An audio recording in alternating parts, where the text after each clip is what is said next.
Баршаңызға сәлем, арнамда көргеніме қуаныштымын. Бүгін сіздермен дәл осындай өте дәмді бір жасағаннан шығатын мраморный печеньенің жасалу рецептісімен бөлісетін боламын. Видеомды міндетті түрде соңына дейін қарап, арнама тіркелмеген болсаңыз тіркеліп қоюды ұмытпаңыз. Бұл мен үшін өте маңызды. Ендеше осындай дәмді печеньемізді бірге әзірлеуді бастайық. Ең алдымен таза ыдысымызға 2 жұмыртқамызды жарып,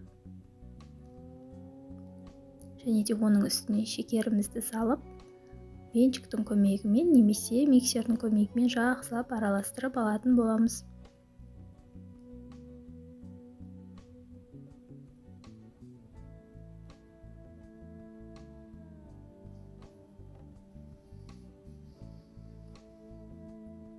Содан соң бөлме температурасында тұрған сары майымызды да салып, оны да жақсылап біркелкі масса болғанша араластыратын боламыз.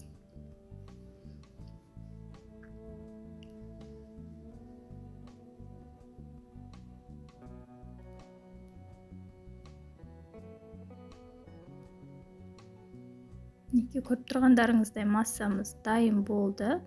Енді құрғақ ингредиенттерімізді дайындайтын боламыз.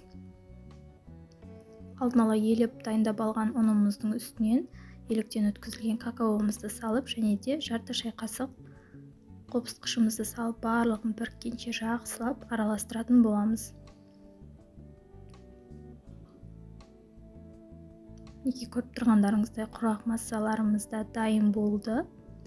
Енді сұйық массамыздың үстінен құрғақ массамызды електің көмегімен өткізе отырып салатын боламыз.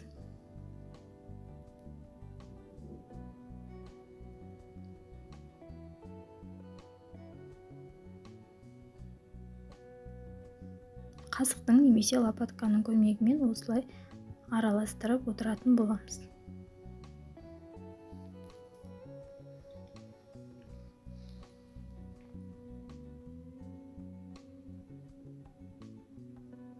Рецептінің толық құрамын төменгі описание бөліміне жазып қалдырып кететін боламын. Сол жерден қарап жасасаңыздар болады. Көріп тұрғандарыңыздай құрамы өте қолжетімді рецепт. Біздің массамыз дайын, енді бетін жауып, кемі 1 сағатқа тоңазытқышқа қалдыратын боламыз. Арада 1 сағатымыз өтті, енді массамызды печенье пішініне келтіретін боламыз. Дәл осылай бізге қасықтың көмегі керек болады. Қолымызбен дөңгелектеп осындай формаға келтіреміз, және де дайын болған формамызды қант ұнтағына жақсылап батырып, пергаментімізге орналастырып отыратын боламыз. Көріп тұрғандарыңыздай жасалу жолы да өте оңай, құрамы да өте қолжетімді заттардан тұрады. Міндетті түрде жасап отбасыңызды қуантып көріңіз. Араларын міндетті түрде осылай ашық күйде қалдырыңыздар, себебі біздің қазір печеньелеріміз ыстыққа түскен кезде оның көлемі тағы да ұлғаятын болады. Сол кезде бір-біріне жабысып қалмас үшін осындай арақашықтықта қалдырыңыздар. Мен жасаған рецепттен 24 печенье шығатын болады. Сіздер көлемін көбейтіп немесе азайтып жасай берсеңіздер де болады.